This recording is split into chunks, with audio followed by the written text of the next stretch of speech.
Amen. Alléluia. Amen. C'est un qui sans plus tarder, toujours banda. N'a expliqué était la fois passée, n'a meka qui expliqué moi mouke monde à ténèbres ezanini. Était monde à ténèbres et que ça diable n'a ba ange na ye, n'expliqua qui même et pas ba monde ya ténèbres uta que bango nyonso bazalaki pas na nzambe. Était lui le diable avec ses anges bango nyonso bazalaki balaki na service ya nzambe. Et na meka qui même ko expliquer que lui-même le diable pouvoir nini position nini mnene azalaki na ngo na royaume des cieux. Et là il a voulu être abotola bokonzi na nzambe était ya régner, mais nzambe le tout puissant alongaki ye abwaka ki était ya mwana tomoni aya na kati na mokili oyo. Et aya awa parce que aya botoli bokonzi oyo ezalaki epai na biso batu, pouvoir oyo biso batu tozalaki na ngona kati na mokili oyo ye aya botola yango e yango na ye akoma ko régner na kati na mokili aya na posa na ye amabe, parce que le diable ne représente que tout ce qui a du mal.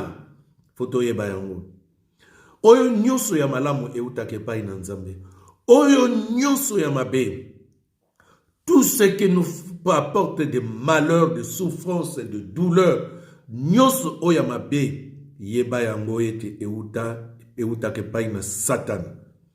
Yeba ete na kati na mokili oyo tozali nde nalobaki ete ye taza kokonza na mokili oyo actuellement, ye takambaka nyonso, ye tazo diriger ba gouvernement presque nyonso oyo ezosalama na mokili oyo eza sous contrôle ya Satana.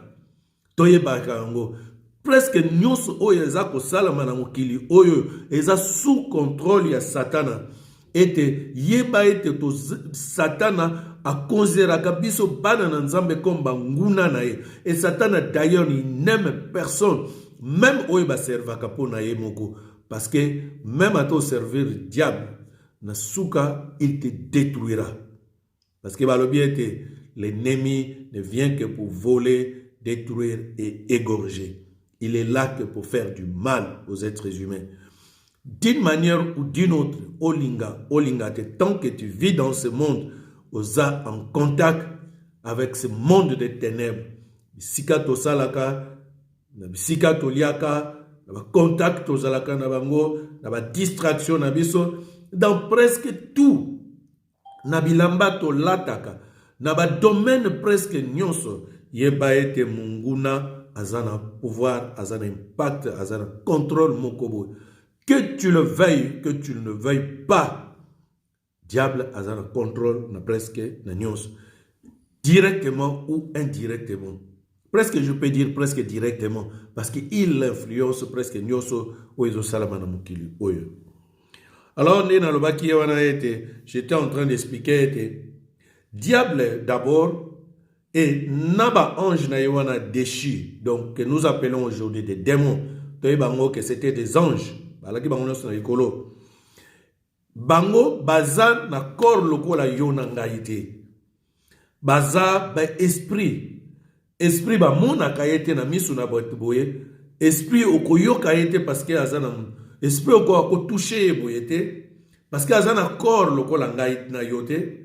C'est un esprit. Donc la Bible a décrit quelque part l'esprit eza lokola mupepe.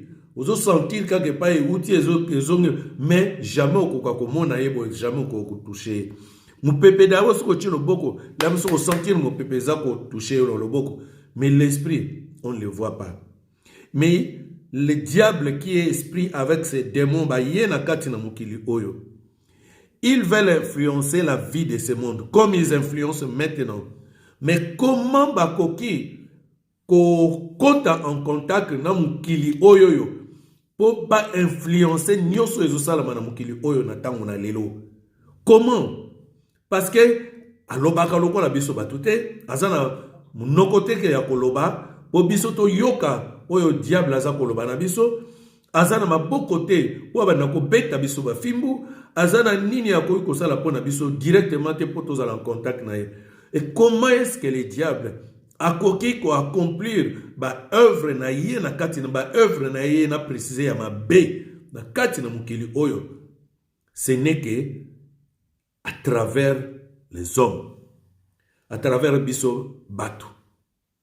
Donc qu'est-ce que le diable fait?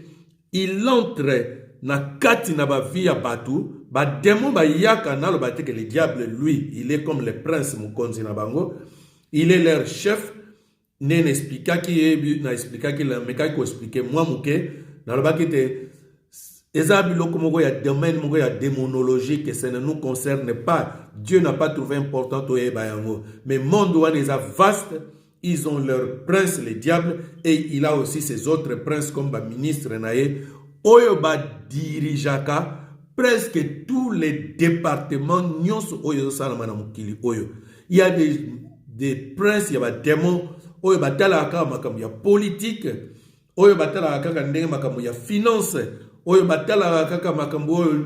Donc il y a toutes sortes, il y a culture, mais sport, tout presque na nyonso.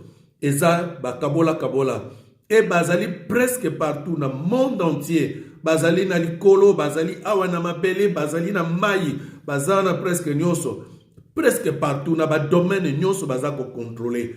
Yango na expliqué que la fois passée était il faut toyeba ko comprendre était même ba nani ba kombo mususu ya ba idole oto monaka na kati na Bible, ce sont les noms des démons. Na monde démoniaque ba yebi bango ke eza ba démon, ezaka ba kombo kaka ndenge ne pesa ma pamba te.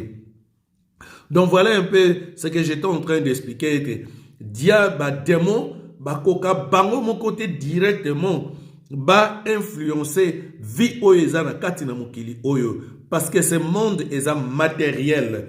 Biloko oyo tozoko mona nzoto ya bato moye bango ba kota en contact ba influencer vie na biso, musique na biso, ba sport na biso, ba politique na biso ezate. Donc ils viennent, ils utilisent ba êtres humains mususu comme ça bango batu wana bazala comme ben instrument na bango ete bakoka ko utiliser bango na ba posa na bango. Voilà eloko na mekai ko ici. Hey, ko utiliser wana ezana deux façons.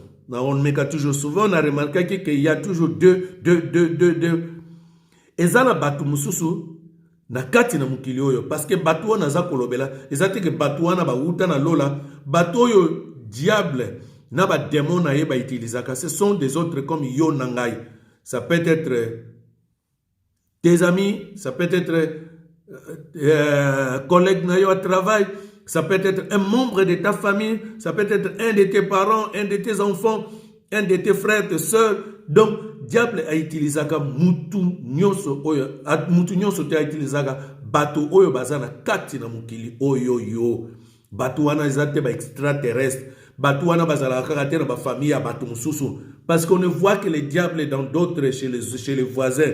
On ne voit jamais les diables chez soi. Mais diable a ko utiliser même muto azana kati na do, même akoko ala mususu ko utiliser yo. Pourquoi je dis que diable la mususu na ba démon na ba ko utiliser yo? Parce que ils en a deux façons diable à utiliser. À quoi il utilise volontairement, yo on s'engage na yo, on dimine na yo, on sale la diable, ou on a d'une façon volontaire. Et contrairement, les diables utilisent aussi des gens involontairement. Beaucoup mingi ya kolo balobiete, ngana sambelaka, ngana zamwana na nzambe, ngana kozala jamais serviteur à Satan, mais involontairement sans que tu le veuilles, na ba oza distrait, aza ko utiliser yo. Akoko utiliser yo na ma posana. Parce que qu'est-ce que j'ai dit? Tout ce que oyo nyonso ya mabe, et utake pa ina diable. Et diable, il vient, il utilise, il influence tout ce que ya mabe. Yeba ete tamu nzamba salaki mukili oyo, mabe zalaki te na kati, ko bome zalaki te, ko finga na ezalaki te, ko tonga na ezalaki te, ko yiba ezalaki te, mutakore ko sala moninga mabete. Qui a apporté le mal? C'est le diable. Donc, yo koke koloba ete oza chrétien, mais si tu es dans la distraction, le diable aussi peut t'utiliser involontairement. Il y a qu'on nuire, il y a qu'on faire du mal na baninga na yo mususu olobi ete oza serviteur ya diable te olingi kosalela ete yo salelaka nzambe mais involontairement tu peux être aussi un instrument ya diable. Donc je dis ete il y a okoiko travailler volontairement. Il y a des gens qui se sont engagés à servir na bango diable. Ba komi na bango ba serviteur, ba koma na bango instrument ya diable. Mais involontairement aussi, bisopé, pour se rendre compte que tu es dans la distraction, tu peux aussi servir les diables. Et comportement ya bato ba servaka les diables. To mona ka bango kakabi bato ba salelaka diable.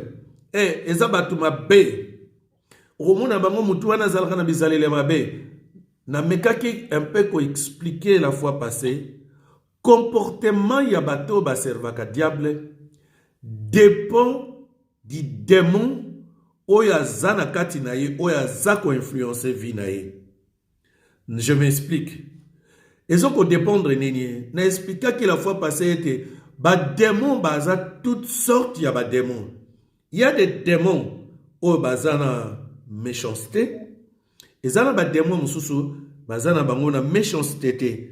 Ezana bango ba démon moko calme, un démon gentil, mais asala kamabe na ndenge moko ya gentillesse, ayaka na brutalité parce qu'il y a pas tout le monde qui est brutal, il y a pas tout le monde qui est méchant. Donc quand on dit mutu musu azana une certaine douceur, même dans le langage naïe, même dans l'attitude naïe. Mais il peut être habité par des démons. Et ces démons-là, bangon va influencer sa façon d'agir. Au moment où criminel, c'est cet esprit-là qui est en lui, qui le pousse et te tine d'akaye et te kenoko détruire, ko boma ba ko éliminer ba tumususu. Des démons qui volent, ce sont esprits où il y a vol, esprit et démons où il y a vol, où il y a zana katinaye, yem ta tine d'akaye. Au moins quelquefois je n'ai pas cette envie. Mais ce qui démon il ne peut plus se contrôler. Parce qu'il est possédé. Il est sous le pouvoir de ce démon-là qui influence sa vie, qui dicte comment vivre.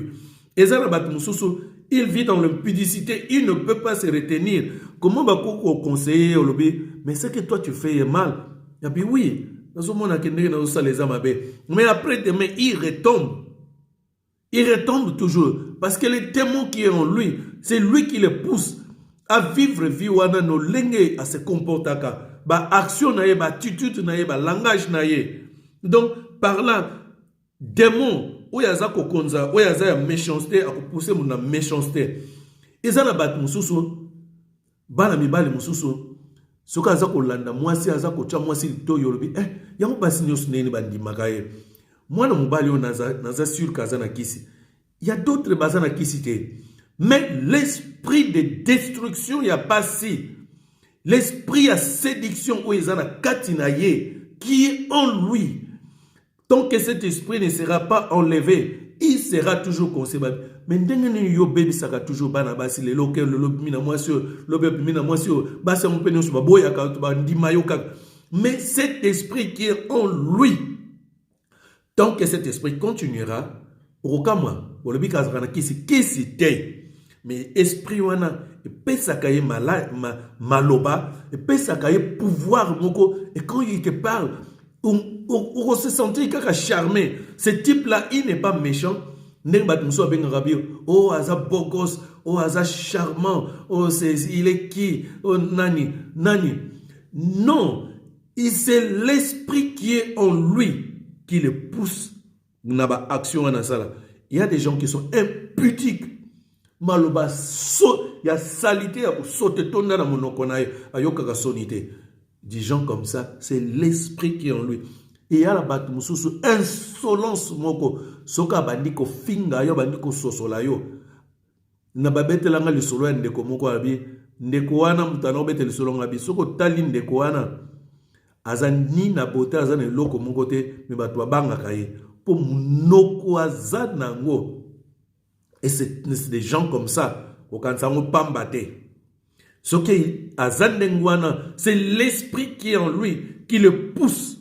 Oya lobaka na batu oya finga kabatu oya akoko maloba pamba oya akoko bimisa yo na mutu kuta betio mbata kutunga malamu po akobimisolo lingala moko akopesa yo.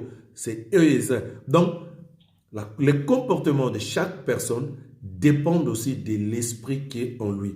Il y a des esprits honnêtes, il y a douceur, il y a des esprits qui sont méchants, des esprits séducteurs, il y a des esprits calmes, mais Nyozoana, dans le but, ils ont quelque chose en commun, la haine qu'ils portent des autres. Ils ont la haine. Et leur manière il y a quoi agir est différent. Des mutu nyonso aza serviteur ya diable, bango nyonso mutu na mutu akoko agir na ndengene parce que tout le monde a songate, tout le monde a jaloux, tout le monde a méchant, tout le monde a arrogant, tout le monde ne fait pas du mal aux autres, rancunier. Mais il y a qu'une seule chose où sangisa bango, ezali la haine oyo bazanango des êtres humains, quelle que soit manière nae. Et ils sont dictés par les démons qui lui dit qu'est-ce qu'il fait ou qu'est-ce qu'il dit. Donc, ce n'est pas lui-même, mais l'esprit qui est en lui. Oh, Yangon Babengango était asa possédé.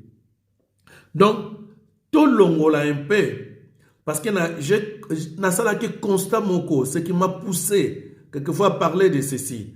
Tant que tout le monde il y a ténèbres, les gens ne voient que les sorciers. C'est une façon très limitée de voir le monde des ténèbres. Il y a qu'on limiter à la sorcellerie.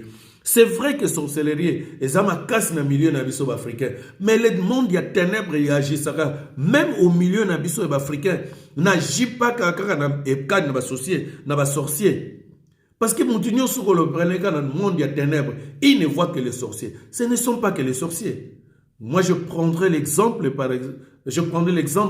il y a la constatation que les gens, balingi kotonga mingi, bavardage, commérage, calomnie, rapportage, zuli kamba zongisibwe, basi nami bali mi nami kolo bango nyos kosangisa. Pourquoi? Ce ne sont pas des sorciers, c'est normal, mais ce sont des démons qui les poussent. Lobaka mingi pour nuire. Donc, le seul but de Paï Nabango, c'est de faire du mal. Parce qu'il y a des gens aussi, en réalité, à Salakamabe directement boité, mais Kokosa. Il y a des gens qui Kokosa et Panabango, et ça, on dirait, Bakata Inzolo Koya Kokosa.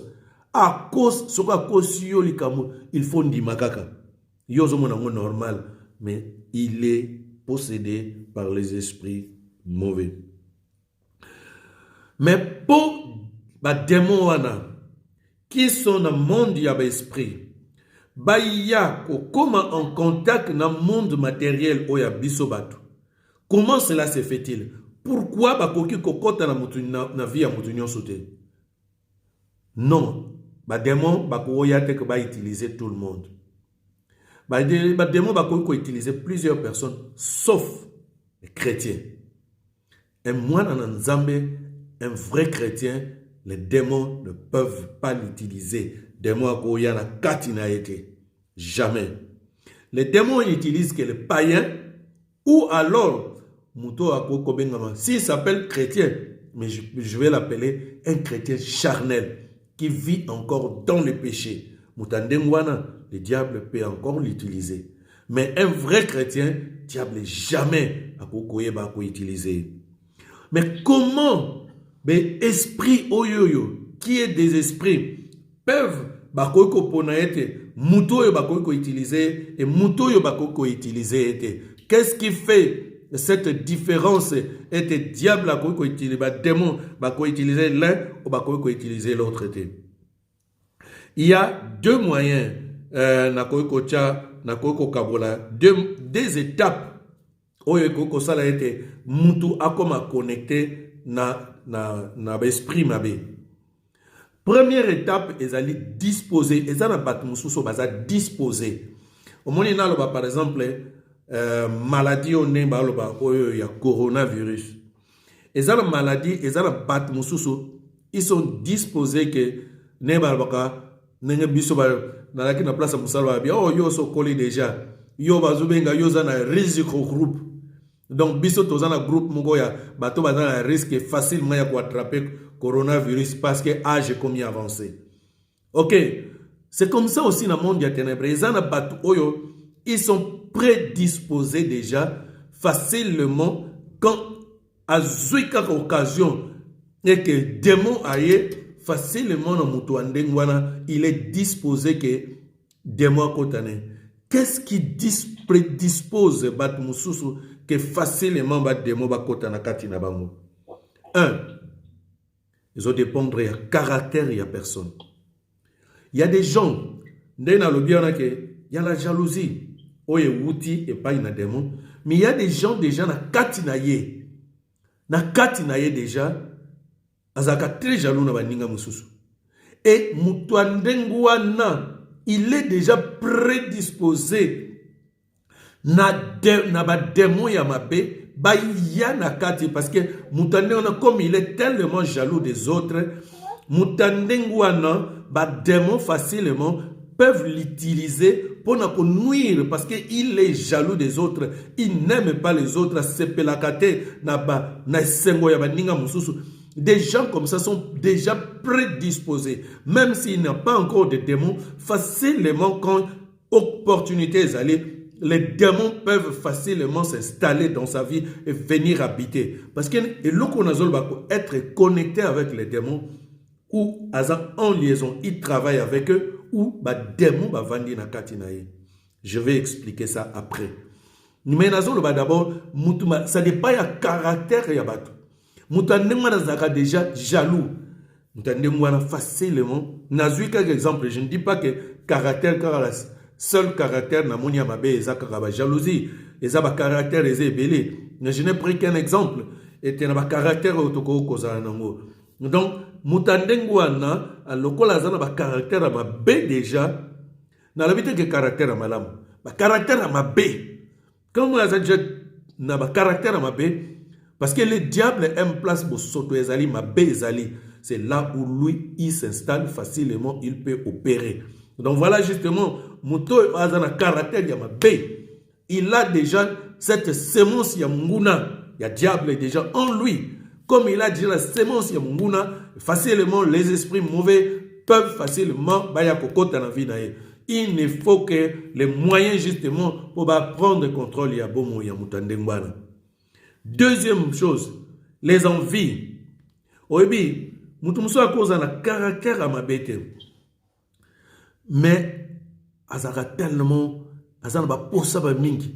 Alingi kozombongo, alingi tout a gagné, il veut tout. Alingi azala place munene tellement azala ba vie et loke belé mutandengwana quand tu es tellement passionné oyo na bat mususu balinga mbongo lokola eloko mususu alinga mbongo na ndenge ya mabe. Des gens comme ça na lobi kaka que ce ne sont que na bi ba vie ezali kaka te wa posa ya mbongo. Mais je donne qu'un exemple okoza la posa pe ya biloko mususu mais tellement ozana posa na ngo mingi, cela te dispose aussi que et que l'ennemi aussi a trouvé une porte na kati na vie na yo pour satisfaire ba désir wana ndenge ya mabe.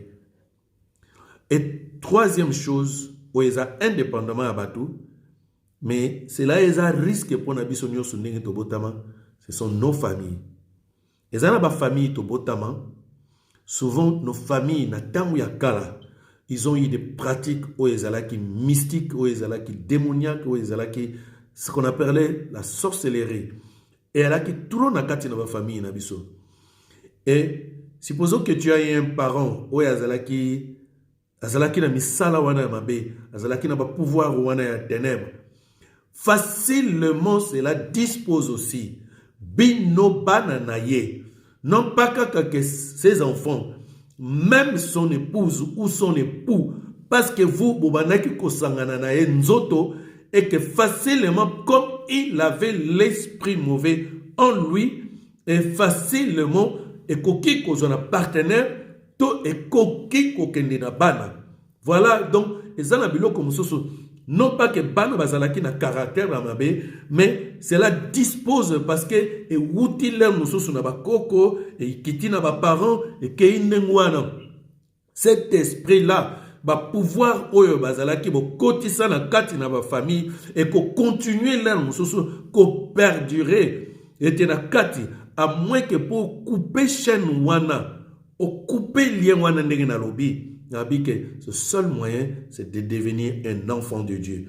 Wana kati lignée wana, descendance wana oezalaki familiale et disposer na kati na famille que l'esprit mauvais et ko arriver na kati na.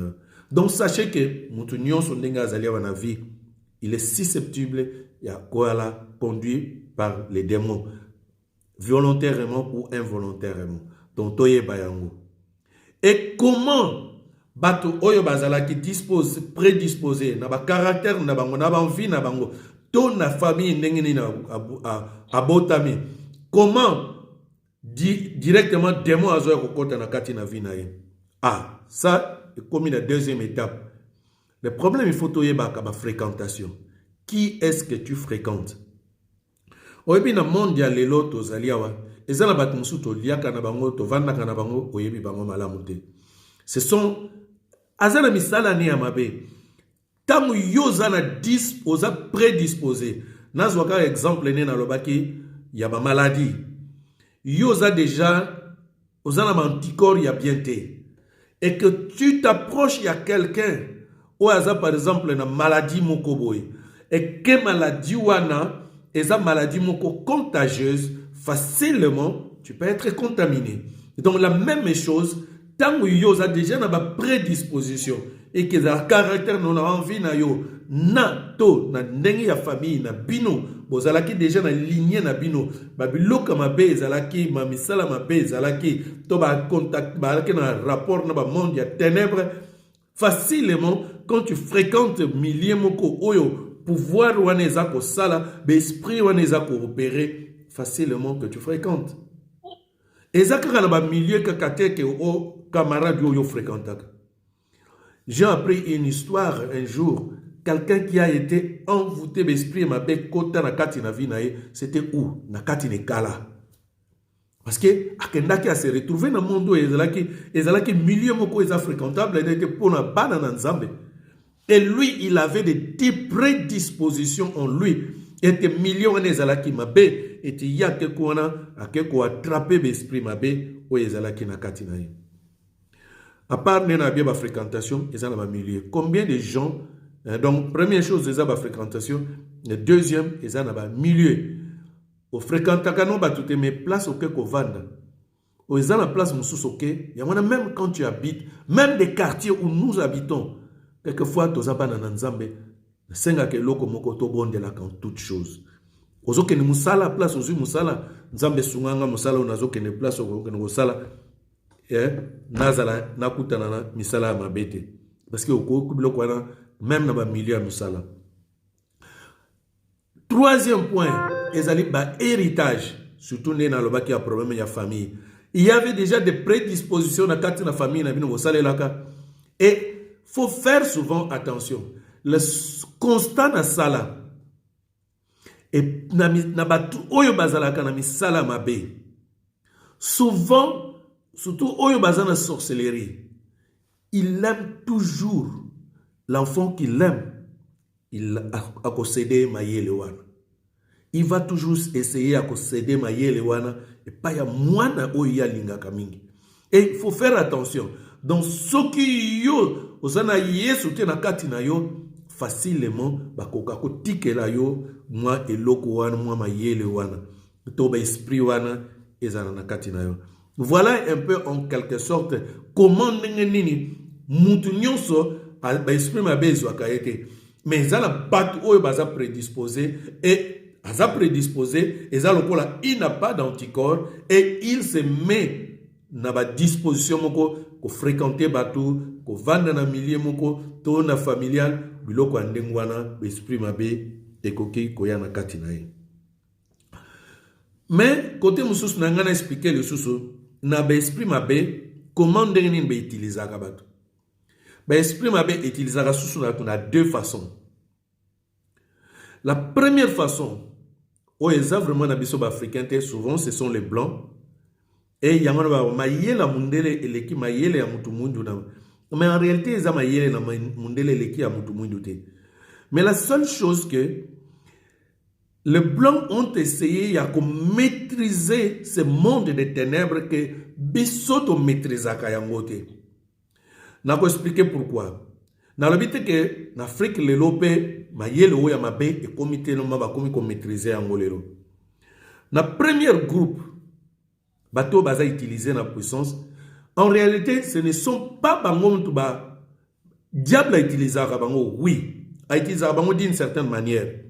Mais na premier groupe, bateau wana bazali ndenge nini, rapport na bango na ba démon, na yako découvrir bango, c'est na, par exemple, na façon qu'on s'est documenté sur la démonologie, qu'il y a des gens na kati na vie, c'est bango tu ba utiliser ka ba démon.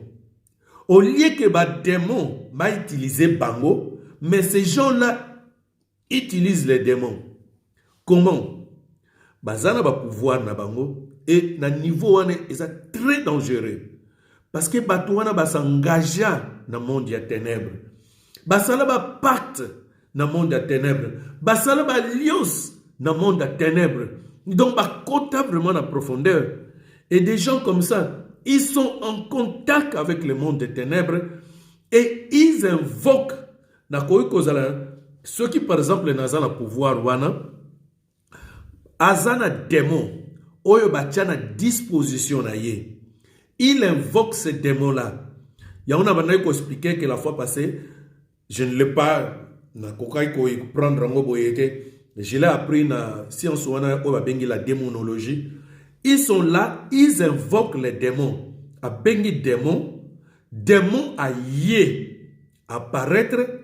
Et puis, n'attendant qu'il va témoignage que ce ne sont pas des histoires. Même si on le voit en néerlandais,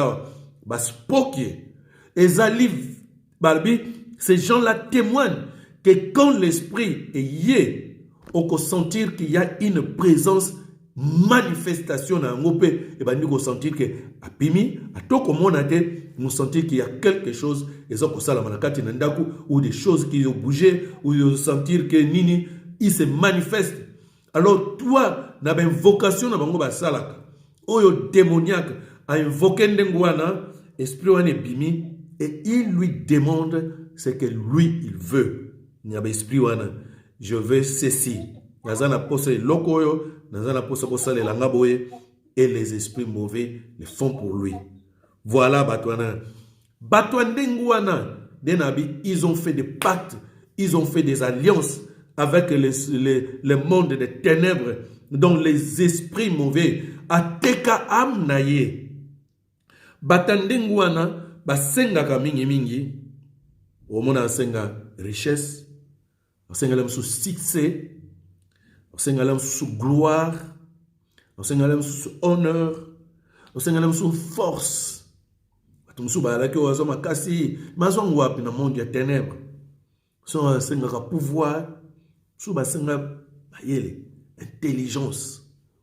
On mona mutu moko bayele kola. Mais azu ya mona monde ya ténèbres.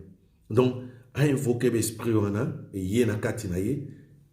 Et ces gens-là, souvent, c'est ce que nous appelons communément les satanistes. Ils invoquent les esprits mauvais et souvent, ce sont eux oyo bazali presque na place ya minene bakonzi ya minene oyo bazako diriger lelo monde oyo eza souvent dirigé par les satanistes. Des gens comme ça qui ont développé cette science ya monde ya ténèbres bakota en profondeur. Ils sont là vraiment engagés. Nous t'aimons comme un serviteur. Et diable leur donne le pouvoir, l'autorité. Souvent, comme on a dans le monde politicien, même il y a des célébrités. Ils invoquent pour période où azalana succès. Mais bien que bazalaka directement en contact dans le monde wana terrain, mais baza en contact ko sala batu mabete, même misala na bango ba œuvre na bango ba réalisaka eza pona ko nuire population. Batandengo on remarqué un politicien à côté dans le monde des ténèbres jamais ba décision à kozwa pour ne esunga population mais kozalaka ka pour ne nuire population. Jamais okolobananga par exemple dans le monde de la musique. Dans le monde de la musique mingi lelo ba jeune baza ko réaliser te. La monde de la musique ya lelo soko landi yango oko remarquer que on dirait peut-être les jeunes ne seront pas d'accord mais la musique abrutue les jeunes. Et ce comme ça bango donc on dirait qu'ils ne raisonnent pas à kokende wana meli ba langue parce que on dirait que bakobina te ka pour se réjouir mais il faut que de wana langue et puis tant ko langue wana akamati masanga makasi asangisi lelo oyo ba biloko bazo benga ba énergie azuina ba nini ba masanga nini asangisi asali cocktail moko ya makasi pour nini vraiment akoma na kwiti moko boy. Tout ça c'est démoniaque. Et ça monde wana eza kotinda ni wana.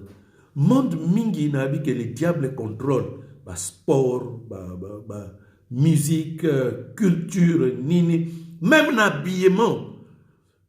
Tout l'habillement lelo, tu vas remarquer que les grands couturiers, la plupart, c'était des homosexuels. Pourquoi? Est-ce que Tokoko Kimasko Bilokwana, ce monde, nous les côtoyons? Monde on est apona kolali sabatu pongi, batwaluka nzambete, et amener batuna distraction, et amener batu loin de Dieu. Donc c'est comme ça que les diables utilisent. Et il y a un deuxième groupe. Et il y a un deuxième groupe. Oh, on a un groupe ya C, oh, ya biso africain tozali. Qui ne contrôlent pas les démons, qui ne donnent pas des ordres aux démons, mais au contraire, bango bazali, bakoma lokola ba instrument ya ba démon. Parce que bango ba benga ka démon te ke yaka na kati na ngai, yaka ko sala. Mais ces gens-là, les démons habitent en eux, c'est les démons qui leur donnent des ordres.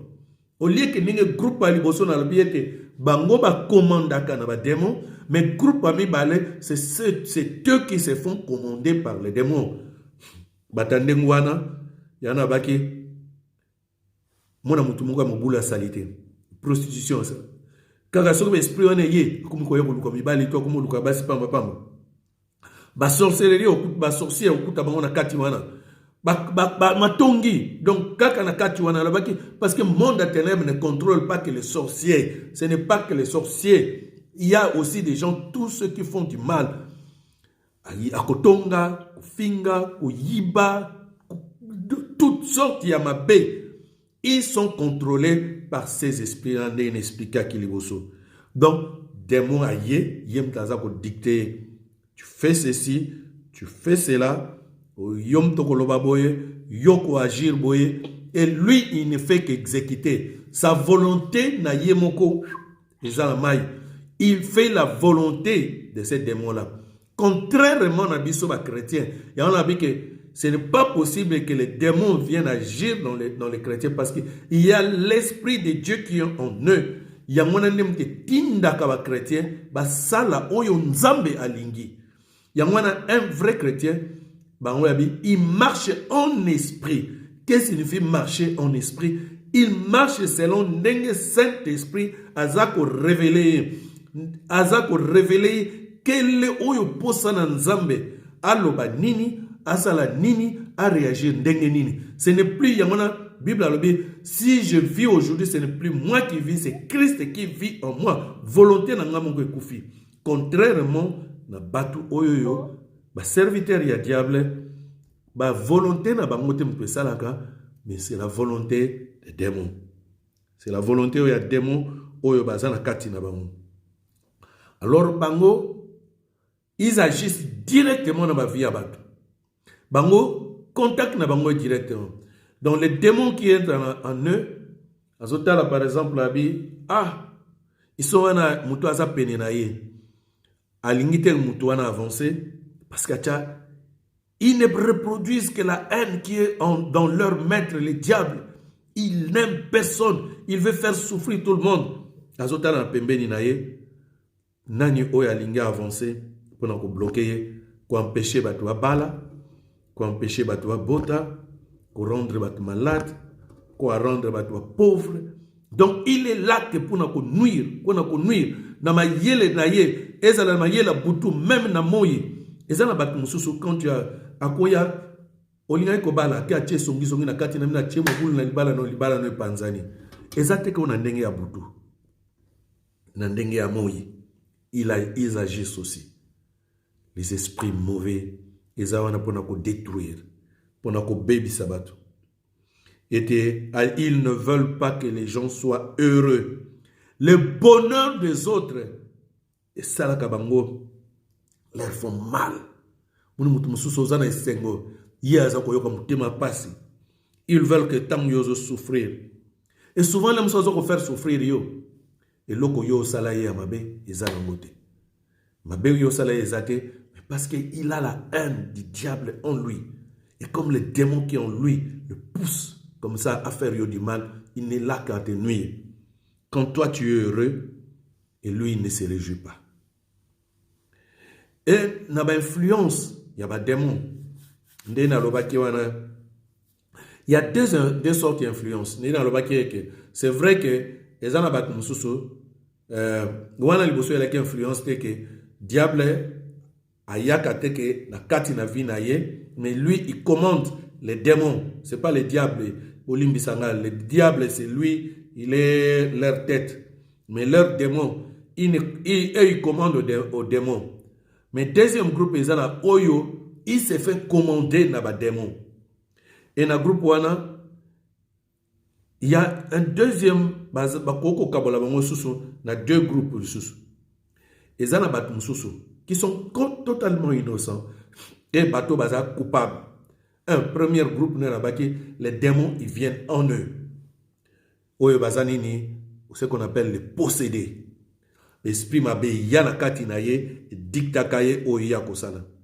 Mais zana bat mususu qui sont des victimes, il y a l'esprit mabe. En réalité, l'esprit mabe a utilisé kayete pour ça la mabe. Mais eux ils sont victimes na mabe ou esprit mabe azoko yana kati na bango. Des gens par exemple au bazan voté, ndé na lobaki on a que mutu moko azana azoba problème. Akoka avancer que la vie, il peut faire tout l'effort qu'il veut, mais vie naie et avance sakate et progrès sakate parce que l'esprit m'a bé où il limite et avancer et il y a un blocage vie naie. Au monde abattoir na akoka ko balate, akoka ko organiser vie naie te, l'âme sous ba ko ne na lobaki ete, ko amener ba maladie, l'esprit m'a bé et biloko wana l'air mususu. Et koya non pas directement les esprits mauvais, baza ko influencer, ko apporter ces choses-là. Souvent, biloko wana, ba malheur wana, ba problème wana, ba douleur wana, ba souffrance wana, ils ont provenir non pas directement de l'esprit mauvais, mais à travers des gens qui sont possédés. Donc, ba démons, ba sorciers, ba malfaiteurs, ba wana nem ba koya ko apporter de mauvaises choses. Ou a un domaine beaucoup plus spirituel. Ou a un démon plus, il va apporter ma malheur. Et dans ces deux genres de groupes, ceux qui sont possédés et ceux qui sont envoûtés, pour en sortir, la seule solution, c'est chercher la délivrance. Il faut la délivrance dans la vie. Il faut la délivrance. Na tangi mingi na expliqué mingi vraiment na tangi ba verset biblique te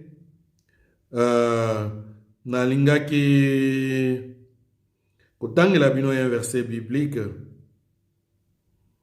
Un exemple il y a ba possession, il y a maladie et yebo humain et ça influencé na l'esprit mauvais. Ezali na Luc 13 verset 11. Na Luc 13 verset 11 balobi. Et voici, il y avait là une femme possédée d'un esprit qui la rendait infirme depuis 18 ans. Elle était courbée et ne pouvait pas du tout se redresser. Balobi esprit mauvais et yana kati na mwasi wana et gumbaye. Mwasi na gumba makabu. Donc l'esprit mauvais il peut apporter maladie. Et Jésus-Christ a délivré cette femme. Mais alobaki nini alobi tala mwana oyo ya Abraham. Nous sommes aussi les enfants d'Abraham par la foi. Il faut toyer bayango qu'il y a un problème. Les envoûtements ne concernent pas que. Parce que Mingino a expliqué les bandeli, ce n'est pas vraiment des choses. Ma référence est là qui est biblique. N'expliquant que souvent que ce sont des recherches que je fais sur la démonologie. Mais dans ce domaine quand tu as un envoûtement, il y a Dieu à ce pouvoir-là. Et envoûtement, yo oyozali victime, il y a ensorcellement, boakela yo mauvais sort, na bandoki, to banini, to yeba yango ke, même awa femme oyoyo, oya souffraki na maladie, oya infirmité, oya gumbama pendant 18 ans, l'esprit mauvais, et yakina kati na vie na ye.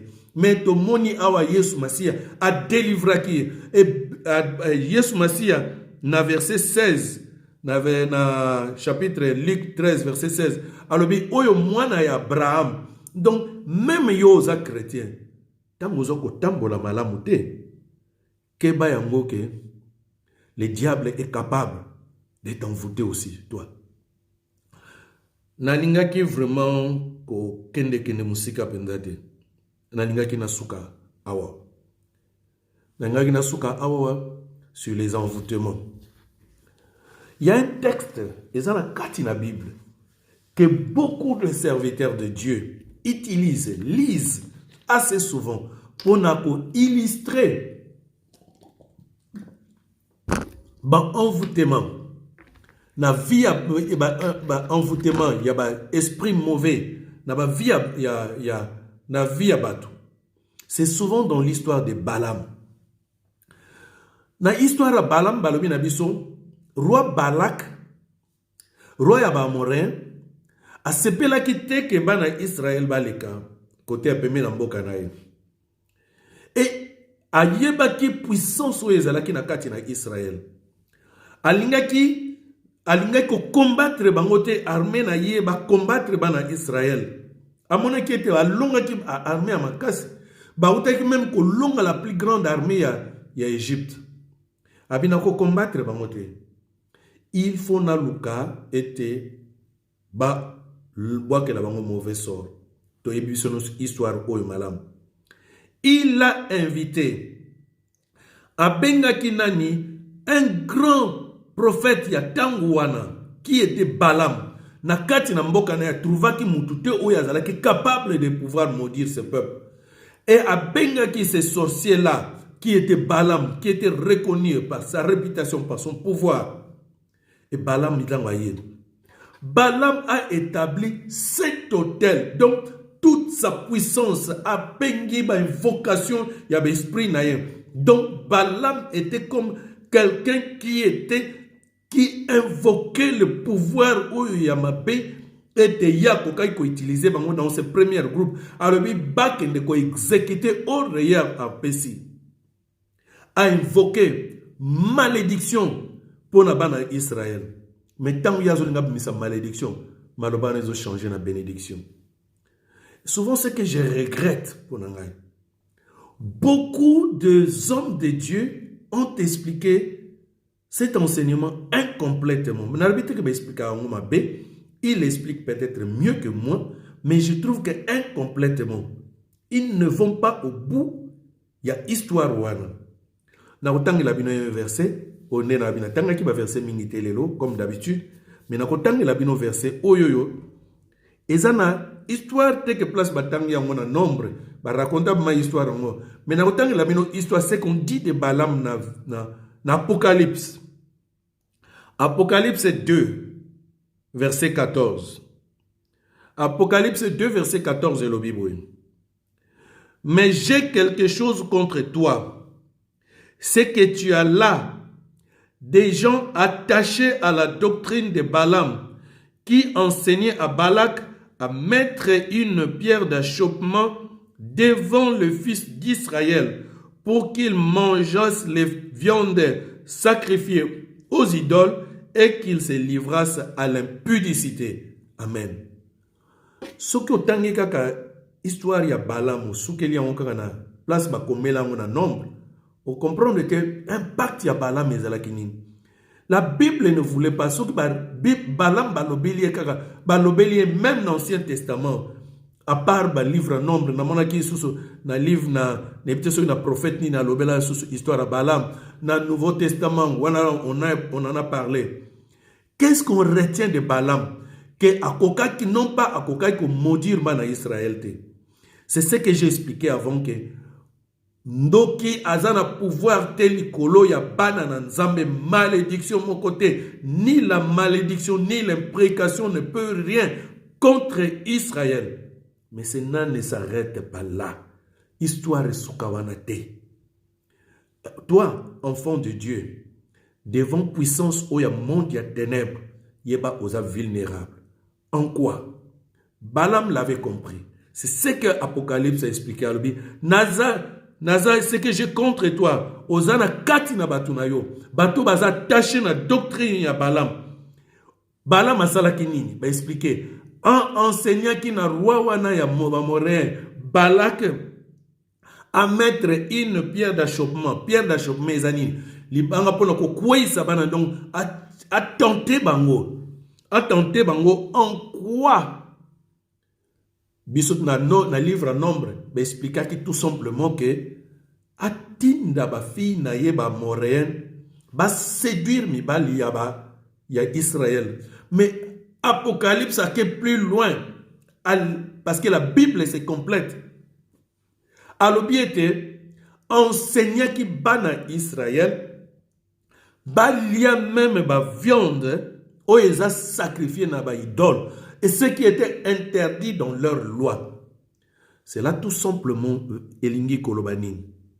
Balaam avait compris que mwana na Nzambe tant que azotambola malamu l'ennemi n'a aucun pouvoir.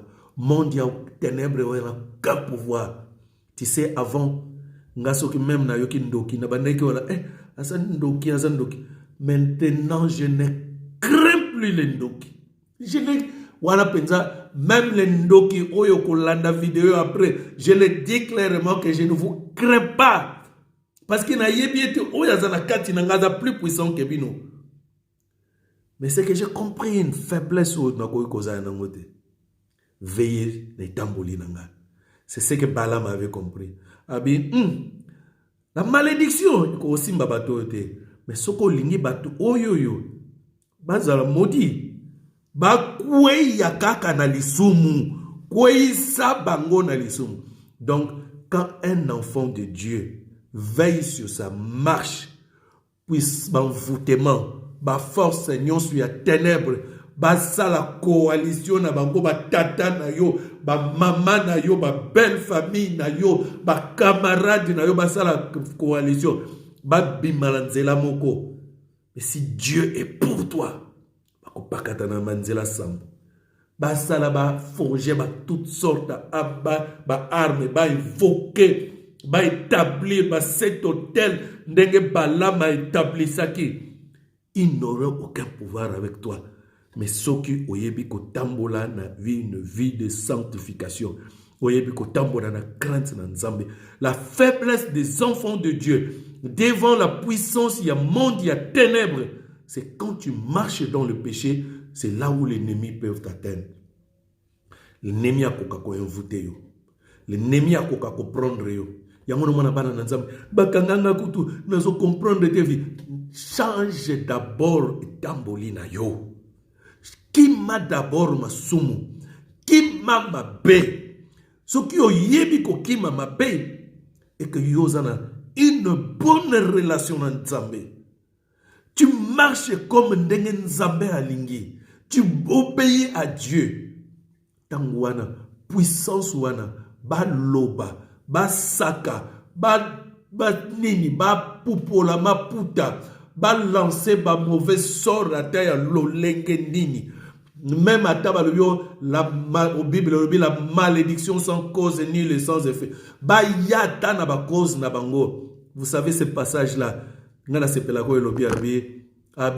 L'acte donne l'ordonnance nous condamner. Nous condamner pourquoi? Quand je fais du mal. Donc il y avait une cause. Mais Jésus-Christ a pris ma cause. À cause même quand je fais du mal, je pouvais être condamné. Mais quand Jésus-Christ a pris ma cause, il a pris ma condamnation sur lui. Moi, je ne peux plus être condamné. Donc, même acte, même l'ordonnance qui me condamné, pouvoir n'aura même plus de pouvoir sur moi. Parce que c'est lui qui est en moi.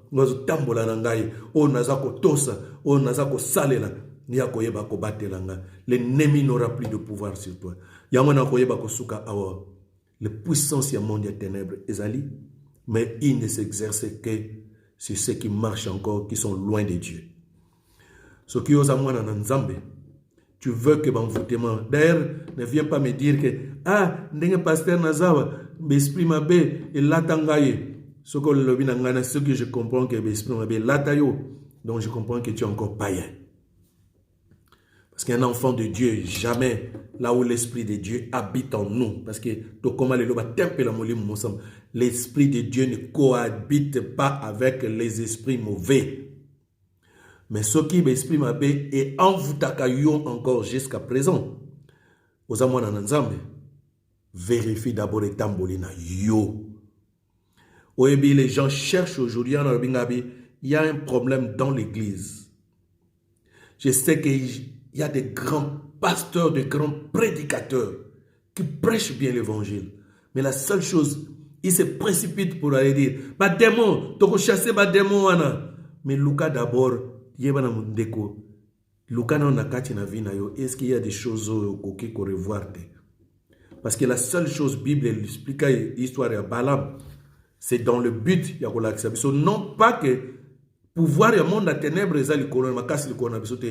mais tu veiller les tambourins na biso pour pouvoir voir le monde des ténèbres et quoi influencer ma vie na biso. Voilà les lots suka awa et dimanche prochain tokoye kola était comment biso le monde où il y a ténèbres na sina banda qui déjà moi mouké partout dans le côté et on va les développer les dimanches prochains sur nous les enfants de Dieu contre le monde des ténèbres. Tous ceux qui vont aller là, Nzambe vraiment ne crains pas tes ennemis, ne crains pas Mandok. Ce que tu crains, c'est ce qui t'arrive. Veille tout simplement. Na lobi mingi, peut-être au beau roya ko bosana, place na loba kindenge diable à kotak. Pria quand même pour na banana yo. Bondela ka pour na banana yo. Surtout nous sommes responsables de la vie de nos enfants. Obali na yo peut-être azana kindokite. Yomoko peut-être aux anakindokite. Mais sache que le diable a tellement malin. Ce qui exprime mabé, les alaki na kati na bino, famille na bino, ba koko na bino. Yeba iko sauter génération na biso, sauter génération na yo, mais yé ko sala na kati na bana na yo. Bondela kapo na bana na yo. Na biba milieu ba fréquentaka. Kendaka ba école, rencontre ka bana. Moi, j'ai un témoignage. Je suis l'église. Moi, histoire moko toyoka alubi apesaki mwana moko ya ningane ya classe mayele mabe. Donc soki yo priaka pona mwana te. Kindoki ezaka te ko ni biso ba congolais. Ezape mayela mabe esprit mabe salaka partout. Prions pour nos enfants, prions pour nos géniteurs, pour nos progéniture, nous avons vraiment bakobate la bango, to bonde la rapé pour na babota na biso, to kata ba lien nyonso ya ba famille, ne pas y to uta que ba influence wana monde à ténèbres et ça la sous son impact te. Prions même te ba influence non pas qu'il y a monde spirituel, mais esprit mabé, oye ko entraîner bana na biso na misala mabé, na ba criminalité, na ba prostitution, mwana moko botio ko contrôler te. Obito bota ka mwana me to bota ka motema mwana me, ya motema mwana te. Mais nous avons une grâce, nous les chrétiens, en laissant nos enfants entre les mains de Dieu, que Dieu a tracé un chemin pour eux, pour leur destin. Ça, c'est une grâce qu'on a. Bobana mususu lelo. Obota mwana opesa ba éducation ndenge bopesa. Mais mwana wana koma na ye mutu likolo. C'est pas ta faute. Yo, toi, tu as fait ce que toi tu pouvais. Mais la seule chose que Dieu peut réussir, c'est arranger la vie de ton enfant. Bondela kaming pona banana. Donc, quand on misto bondela, kotika ba vie na biso nzamba garder biso contre le monde de la ténèbre, à garder ma mabota na biso, à préserver biso, à baby cette influence nyos ya monde ya ténèbre na ba vie na biso. To bondeli na kombo na Yesu. Éternel Dieu, merci Namalobanayo. C'est vrai que le monde des ténèbres nous tourmente, nous perturbe, Seigneur. Ezala na ndenge ya butu, ezala na ndenge na moi. Nzambe banguna na biso nyonso yo papa. Tika et enkolo, yo maître bango hors d'état de nuit. Parce que je sais que celui qui est en nous est plus grand que celui qui est dans le monde, Seigneur. Et enkolo yo koyeba ko détruire misala nyonso. Papa na éradiquer, na supprimer ba pouvoir nyonso, ba loi nyonso, ba domination nyonso, ba principauté nyonso. O s'établissa qui na kati nyonso ya ngai ya libota na ngai ya peuple de Dieu. Nous avons renversé l'autorité nyonso oyo. Papa, établis ton autorité dans nos vies. Établis ton autorité dans nos familles.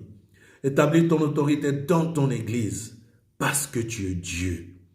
Je sais, toi qui es en nous, tu es plus grand que celui qui est dans le monde. Et tu nous as donné même l'autorité. Tu nous as donné les pouvoirs. Oh Seigneur, quel privilège. Nous n'avons pas ce pouvoir d'un homme. Nous avons ce pouvoir de toi, le Tout-Puissant. Merci. Amen. Amen. Vraiment, tu commis na souka lelo, kubosa na conseil na pesi minote, te toye ba kosenzela mukidu et commis tellement mabé. Les gens parlent souvent du monde, il y a ténèbres, mais quelquefois, même à tant mouké nanga qui pasteur, il n'a moins connaissance sur la mouké. Veillez-y. Complète au moins à ce que oyo ba grand pasteur, ce qu'ils vous ont dit, n'était na oyo nyoso. Il y a quand même, il y a des choses, il y a des gens qui négligent souvent. On va tout simplement, oh, esprit mabé, ça là qui veut esprit mabé. Sache que, na o explication na pessimino asuka, balobi na biso nulle part que, tant Balaam a ko maudire Israël, bana Israël bazalaki na prière, ils ont veillé la nuit, ils ont gêné, balobi na biso ndengonate. Ils ne savaient même pas, parce que Dieu, il est celui qui protège Israël, il est celui qui nous protège. Il écrasera nos ennemis. Ayebi banguna na biso, o même biso to yebite. Ayebi ba plan na bango. Donc nzamba protégera biso. La seule chose soko lingi que protection nzambe ou mena na bomo inayo tambola na kobanga ye. Ça c'est la vraie protection. Na woyeba ko prier pour na libota na nzambe. Seigneur, merci pour tes révélations. Merci de nous avoir enseigné encore cet après-midi. Seigneur, je te rends grâce. Parce que tu nous rappelles que c'est toi qui nous protèges, c'est toi qui nous gardes. Et que nous n'avons pas à craindre ce monde d'ennemis, Seigneur. Parce qu'il n'a aucun pouvoir sur nous. Toi, le Tout-Puissant, tu m'as investi de ton pouvoir. Tu m'as dit, tu m'as donné le pouvoir. Ce pouvoir, je ne l'ai pas de quelqu'un, d'un homme, mais de toi, le Tout-Puissant.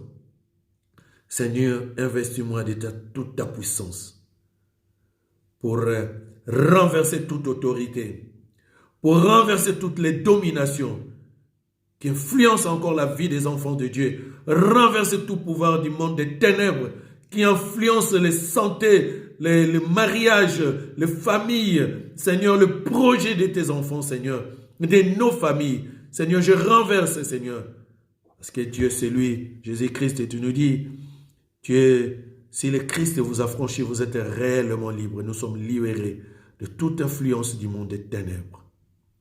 Libère tes enfants. Bénis-nous, Seigneur. Bénis-nous financièrement, matériellement, spirituellement aussi, familialement, Seigneur. Que nous soyons prospères à tous égards. Et que ta paix aussi accompagne tes enfants pendant toute cette semaine. Au nom puissant de Jésus-Christ, je prie ainsi. Amen. Amen. Amen. semaine malamu nzambe abatela bino abomba